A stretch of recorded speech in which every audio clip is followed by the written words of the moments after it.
Hello, today I'll be discussing whether our students know more English than they think. But first, let's start with why they decided to stop studying English. From the data I've gathered from survey participants, a few common reasons were given, such as economic issues and the more obvious reason like having no time. But then there were less understandable reasons like not having found an available course, and the surprisingly popular one that they're just not interested.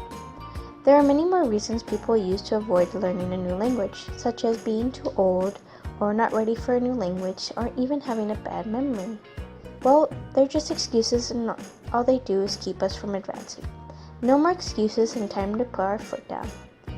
Even though many students say they know almost to no English, they are still exposed to the language and subconsciously learn. There are some activities that survey participants suggest that teachers try in their classrooms. Most of them were audio activities, where the students develop their listening and speaking skills, such as listening to audiobooks, music, conversing with natives, and so on. Very few people chose reading or writing activities, like reading literature of their liking or reading recipes, and even adaptive or creative writing. There are many different creative ways that people learn a new language, and teachers shouldn't exclude them simply because they do not recognize them in teaching theory. But this does not mean they should also apply them as the same way a student would individually. We have to adapt them to where our students can develop all four skills. Unfortunately, many of them do not have the patience to do so and turn to alternate methods, such as internet. If you Google fast and easy ways to learn English, you will have an abundance of results, and many people believe that choosing just one will make them fluent in English in no time. For them, that means no more English courses and no more English teachers. The problem is that people tend to prefer the process of speaking, or also known as recall, where all one does to speak a language is memorize words and how they are conjugated. This usually means that they don't fully understand some of the things they say, even though they're being properly used, or even that they don't understand what is being said to them.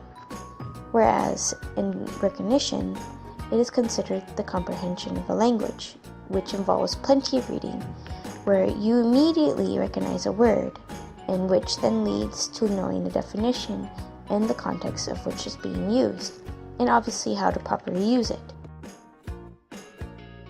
So, in order to enhance speaking skills, a student must read, and when they have a larger vocabulary and comprehension, they can speak more fluently. When they are more fluent speakers, they can become better listeners, and what they can hear, they can obviously write. They have to practice all modalities to their full. Now on to the main questions. Do our students know more English than they think? Well, I went out and surveyed a total of 20 people, 10 adolescents and 10 adults.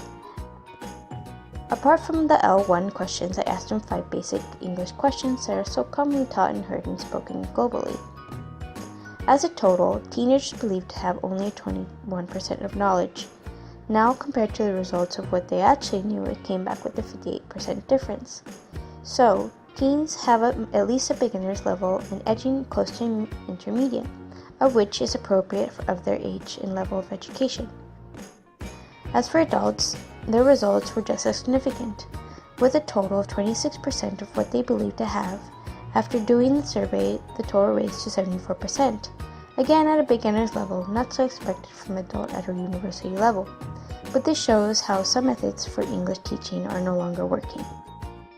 In the end, teenagers have a measly 8% advantage over the adults, and if we act now, some may advance even more before reaching university. So now that we know that our students are capable of much more, what do we do now? Well, simply put, we activate their schemata, or previous knowledge. Now why is it important to do that? Because if we achieve at gaining our students' interest, then this could lead to a voluntary participation and then proper feedback. And here are a few tips that will guide you along. Make sure to include visuals, so they have a brighter perspective of the topic. Ask them some general questions so they can think of the ideas and be able to discuss the topic. Read some background text. Watch a video clip that is about the topic. And here are my sources. Make sure to check out my blog for more details. Thank you for watching. Created using Powtoon.